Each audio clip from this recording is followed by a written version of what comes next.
Olá, queridas irmãs, queridos irmãos. Começamos mais um programa, O Espírito da Letra, analisando a obra de André Luiz, o romance Os Mensageiros. Você sabe que muitas pessoas leem esse livro como se fosse um romance mesmo. Ele tem personagens, tem histórias, tem fatos, tem enredo, tem coisas que são instrutivas, prendem a atenção.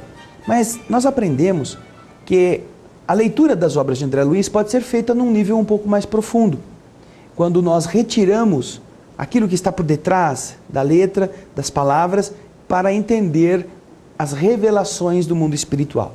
E é o que nós estamos fazendo. Hoje estaremos no capítulo 24, conhecendo a prece de Ismália. Eles estavam naquele ambiente onde os mortos, ou quase mortos, mumificados, não é? Se encontravam adormecidos. E André Luiz, no capítulo anterior, tinha sido levado por Aniceto para tanto ele quanto Vicente testarem as suas capacidades de visualização, de penetração. Foram ver cada um doente e o André nos conta o caso daquela mulher que envenena o amante, depois o mata, leva para a linha de trem. Você lembra disso, não é? Quando o André então observa que aquela era uma infeliz, uma pobre coitada.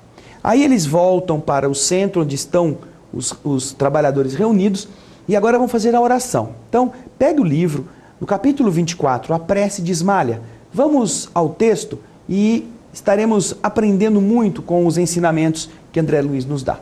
Vamos lá. Dentro de poucos instantes, reunimos-nos de novo ao grupo.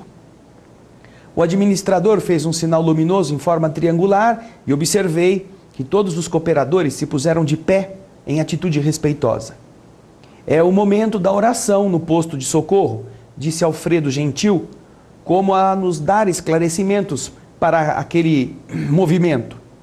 O sol desaparecera no firmamento, mas toda a cúpula celeste refletia-lhe o disco de ouro, os tons crepusculares, os tons do fim da tarde encheram as vizinhanças de maravilhosos efeitos, de luz e efeitos visuais, não é?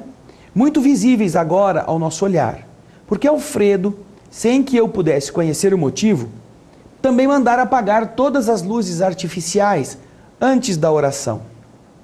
No centro dos pavilhões, a sombra se fizera, desse modo, muito intensa, mas o novo aspecto do firmamento, banhado em tonalidades sublimes, dava-nos a impressão da permanência em prodigioso palácio, em virtude do imenso teto azul iluminado que se via à distância. Fundamente impressionado, procurei avizinhar-me mais do pequeno grupo de companheiros. Do quadro de colaboradores do castelo, apenas algumas senhoras permaneciam junto de nós, como se estivessem fazendo honrosa companhia à nobre Ismália. Os demais, homens e mulheres, mantinham-se nos lugares de serviço que lhes eram próprios, não muito distante das criaturas mumificadas. Notei que, embora convocado a fazer a oração, Aniceto esquivou-se da chefia espiritual, alegando que, por direito, essa posição cabia à devotada esposa de Alfredo, Ismália. Ela, então, num gesto de indefinível delicadeza, começou a orar acompanhada por todos nós em silêncio. Salientando-se, porém, que nós seguimos a sua rogativa frase por frase, atendendo às recomendações do nosso orientador, que aconselhou repetir em pensamento cada expressão, a fim de imprimir o máximo ritmo e harmonia ao verbo, ao som e à ideia numa só vibração. Veja que interessante. Esta recomendação do instrutor é a mesma que nós encontramos no capítulo 27 do Evangelho segundo o Espiritismo. Pedi e obtereis. Você, quando lê este capítulo, em determinado trecho, vai encontrar a explicação dos Espíritos que a prece feita em conjunto, ela ganha em dimensão como se fosse um grande grito de todos, como uma união de forças, uma união de pensamentos. Daí, quando estivermos orando em coletividade, será importante que nós acompanhemos cada frase, imprimindo em cada uma dessas ideias também a nossa marca, para que isto seja um uníssono, um único som. É o ensinamento de Aniceto ao André e ao Vicente. E eles então agora vão acompanhar a prece da Ismália. Vamos lá. Ela começou dizendo: Senhor, dignai-vos assistir os nossos humildes tutelados, enviando-nos à luz de vossas bênçãos santificantes. Aqui estamos, prontos para executar a vossa vontade, sinceramente dispostos a secundar os vossos altos desígnios. Conosco, Pai, reúnem-se os irmãos que ainda dormem, anestesiados pela negação espiritual a que se entregaram no mundo. Despertai-os, Senhor, se é de vossos desígnios sábios e misericordiosos. Despertai-os do sono doloroso e infeliz. Acordai-os para a responsabilidade, para a noção dos deveres justos. Magnânimo Rei, apiedai-vos de vossos súditos sofredores. Criador compassivo, levantai as vossas criaturas caídas. Pai justo, desculpai os vossos filhos desventurados. Permiti caia o orvalho do vosso amor infinito sobre o nosso modesto posto de socorro. Seja feita a vossa vontade acima da nossa, mas, se possível, Senhor, deixai que os nossos doentes recebam um raio vivificante do sol da vossa bondade. A voz de Ismália penetrava o mais profundo do meu coração. Observando-a por um momento, reparei que a esposa de Alfredo se transfigurara. Luzes diamantinas irradiavam de todo o seu corpo, em particular do tórax, cujo âmago parecia conter uma lâmpada misteriosa e acesa. Em vista da ligeira pausa que Ismália imprimira à oração, observei os demais, verificando que o mesmo fenômeno se dava conosco, embora menos intensamente. Cada qual parecia ali apresentar uma expressão luminosa, gradativa. As senhoras que acompanhavam Ismália estavam quase iguais a ela, como se trajassem soberbos trajes radiosos, em que predominava a cor azul. Depois delas, em brilho, vinha a luz de aniceto, de um lilás surpreendente. Em seguida tínhamos Alfredo, cuja luz era de um verde suave e sugestivo, sem grande esplendor. Depois dele, vinham alguns servidores ostentando na fronte claridades sublimes, expressas em variadas cores. E logo após, Vicente e eu mostrávamos fraca luminosidade. Porém, isso nos enchia de intenso júbilo, intensa alegria, considerando que a maioria dos cooperadores em serviço apresentava o corpo obscuro, como acontece na esfera carnal. Com a voz pausada, Ismália prosseguiu. Mas nós vamos fazer isso daqui a pouquinho, no próximo bloco. Fique conosco. Estamos voltando com o capítulo 24, a prece de Ismália. Já vimos uma parte da oração e André Luiz, quando Ismália fez um pequeno intervalo, ele observou e viu a diferenciação vibratória das pessoas que estavam orando. Todas elas que ali naquele grupo trabalhavam e oravam, estavam emitindo uma vibração que lhes era própria. A Ismália era mais elevada, vindo logo depois as duas mulheres que estavam com ela, seguidas de Aniceto, e depois, em ordem decrescente, o próprio Alfredo, André Luiz e o Vicente. André fica assim muito contente de ver pela primeira vez que há alguma luminosidade nele. Na sequência, então, nós vamos voltar à prece, porque Ismália continua a oração. Pegue o texto e acompanhe conosco a elevação que Ismália imprime às palavras com as emoções que ela faz todo mundo sentir. Vamos lá. Prossegue então Ismália, comovedora. Temos ao nosso lado, Senhor, infortunadas mães que não souberam descobrir o sentido sublime da fé, resvalando imprudentemente nos despenhadeiros da indiferença criminosa. Aqui estão pais que não conseguiram ultrapassar a materialidade no curso da existência humana, incapazes de ver a formosa missão que lhes confiastes. Cônjuges desventurados pela incompreensão das vossas leis augustas e generosas. Jovens que se entregaram de corpo e alma aos alvitres da ilusão. Muitos deles atolaram-se no pantanal do crime, agravando os débitos dolorosos. Agora dormem, Pai, à espera de vossos desígnios santos. Sabemos, contudo, Senhor, que este sono não traduz repouso do pensamento. Quase todos os nossos asilados são vítimas de terríveis pesadelos, por terem esquecido, no mundo material, os vossos mandamentos de amor e sabedoria. Sob a imobilidade aparente, o espírito deles se movimenta entre aflições angustiosas que por vezes não podemos sondar. São eles, Pai, vossos filhos transviados e nossos companheiros de luta, necessitados de vossa mão paternal para o caminho.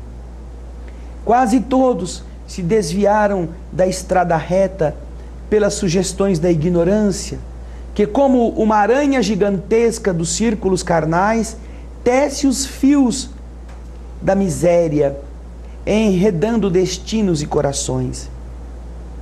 Deprecando vossa misericórdia para eles, rogamos igualmente para nós a verdadeira noção da fraternidade universal.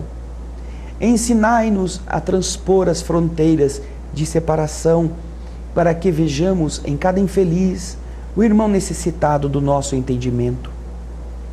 Ajudai-nos a compreensão, a fim de que venhamos a perder todo o impulso de acusação nas estradas da vida. Ensinai-nos a amar como Jesus nos amou. Também nós, Senhor, que aqui vos rogamos, fomos leprosos espirituais, cegos do entendimento, paralíticos da vontade, filhos pródigos do vosso amor. Também nós já dormimos em tempos idos nos postos de socorro da vossa misericórdia. Somos simples devedores, ansiosos de resgatar imensos débitos. Sabemos que vossa bondade nunca falha e esperamos confiantes a bênção de vida e luz. Ismália fizeram uma nova pausa, agora mais longa. E André fala que, aproveitando, enxuguei os olhos umedecidos de pranto. Suave calor, todavia, invadia minha alma, e tão intensa era essa nova sensação de conforto, que interrompi a concentração em mim mesmo, a fim de olhar ao meu redor.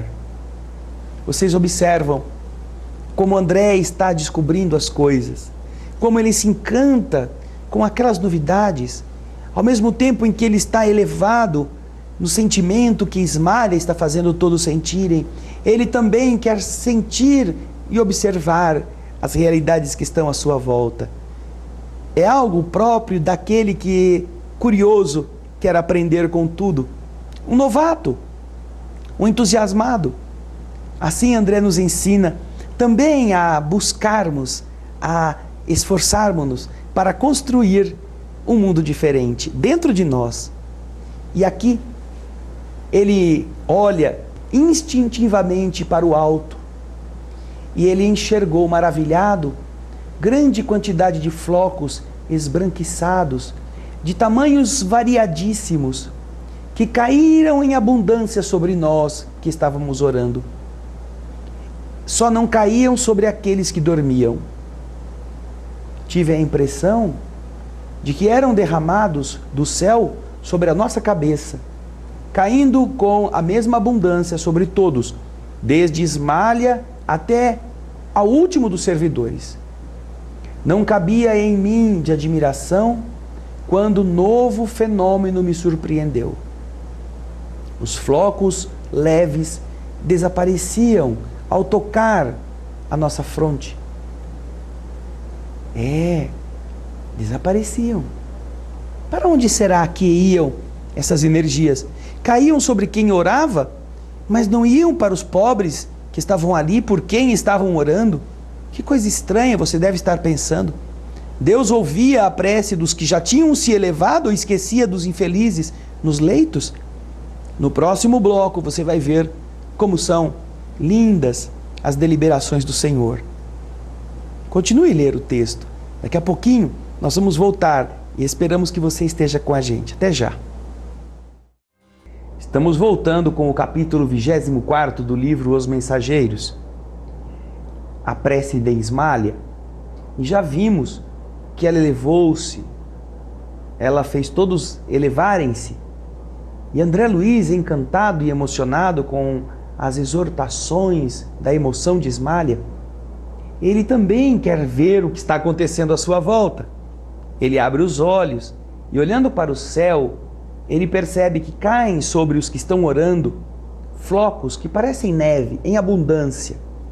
Caem sobre eles, os que estão rezando, mas não caem sobre os que estão nos leitos. E no último bloco nós falamos sobre isso. Por que será, não é? Por que que os que rezam pedindo pelos infelizes recebem as dádivas, mas as dádivas não são transferidas aos pobres coitados porque eles estão rezando? Será? Vamos ver? Os flocos leves desapareciam ao tocar-nos, começando, porém, a sair de nossa fronte e do peito grandes bolhas luminosas, com aquela coloração da claridade que cada um possuía. Essas bolas, essas bolhas luminosas, elevavam-se no ar e atingiam as múmias que estavam ali deitadas. Transmitiam-se estes flocos que caíam do céu, impregnados do caráter de cada um que rezava, para aqueles que estavam ali. Você vai ver nas imagens do Projeto Imagem esta cena. Ela é muito inspiradora também, o Projeto Imagem, que tem este livro, alguns capítulos desse livro já colocados em imagens para o leitor entender. E então, André continua dizendo no texto, ainda nesse aspecto, reparava o problema da graduação, da gradação espiritual. As luzes emitidas por Ismália eram mais brilhantes, intensas e rápidas, alcançando muitos enfermos de uma só vez. Em seguida, vinham as fornecidas pelas senhoras do seu círculo pessoal. Depois, tínhamos as de Aniceto, de Alfredo e dos demais. Os servos de corpo obscuro emitiam vibrações fracas, mas visivelmente luminosas. Cada qual, naquele instante, em contato com o plano superior, revelava o valor próprio na cooperação que podia prestar. Observando-me o assombro, Aniceto falou-me aos ouvidos. Na prece, André, encontramos a produção avançada de elementos força. Eles chegam da providência em quantidade igual para todos aqueles que se deem ao trabalho divino da intercessão. Mas cada espírito tem uma capacidade diferente para receber. Essa capacidade é conquista individual para a elevação de si mesmo. E como Deus socorre o homem pelo homem e atende a alma pela alma, cada um de nós somente poderá auxiliar os semelhantes e colaborar com o Senhor com as qualidades de elevação já conquistadas na vida. Lição importante. Quanto mais nobre você é, mais você tem poder de ajudar os outros. Quanto mais sacrifícios você aprendeu a vencer, mais a sua vibração se enobrece. Mais você cresce espiritualmente e mais poder magnético você acumula. Por esse motivo é que nós aprendemos com os espíritos que aquelas pessoas que são sacrificadas em vidas difíceis, acompanhando filhos problemas, maridos complicados, esposas exigentes e mesquinhas, e continuam a fazer o bem, continuam a tentar ajudá-los, sacrificando a sua dor, a sua tristeza, a sua angústia, em homenagem à melhoria dos outros, estes constroem para si um grande castelo de cristal rutilante no espírito, algo que fosse diamantino, e quando chega o instante de entender-se com as leis divinas, os que foram os arrogantes do mundo estão entorpecidos, enquanto que os que foram suas vítimas estão luminosos. Não reclame das dificuldades. Faça o melhor que você pode, apesar delas. Dói, eu sei que dói, eu sei que é frustrante, eu sei que é triste, mas lembre-se, a lei do universo é a lei de amor. E o amor é a moeda que vai pagar o amor que você der. Por isso, ao invés de reclamar, agradeça a Deus que te está dando a oportunidade de você investir em valores que são imperecíveis. Lembre-se, você está na Terra, não é para construir um império material, não é para conquistar valores perecíveis e transitórios. Você está no mundo para desenvolver a bondade. E nós só desenvolvemos uma bondade real quando formos fustigados pelo mal. Se ninguém nos ataca, podemos parecer muito bonzinhos, mas de verdade só seremos considerados realmente vacinados contra a ignorância quando, mesmo atacados, mesmo feridos, nós continuarmos a pensar no bem, a fazer o bem, a agir no bem. E isso te dá poder vibratório. Então a oração de Ismalha era aquele jorro de luzes, porque ela foi vítima, ela foi acusada, ela foi abandonada, ela morreu sem fazer mal para os outros, da história que Alfredo nos contou capítulos antes. Ela então desenvolveu-se, ela enobreceu-se como espírito. Está ao lado do companheiro, que está em condição inferior à dela, mas que está lutando para igualar-se. Por isso é tão bonito entender que no universo não existe inferno, não existe Satanás, não existe capeta, não existe condenação eterna. Todos nós erramos e todos voltamos para a escola. E um dia, nós que éramos apagados, escuros, nós que não tínhamos luz própria, que não sabíamos vibrar no bem, seremos o sol. Seremos aqueles que, ao orarmos, vibraremos com luz para atingir o maior número de necessitados.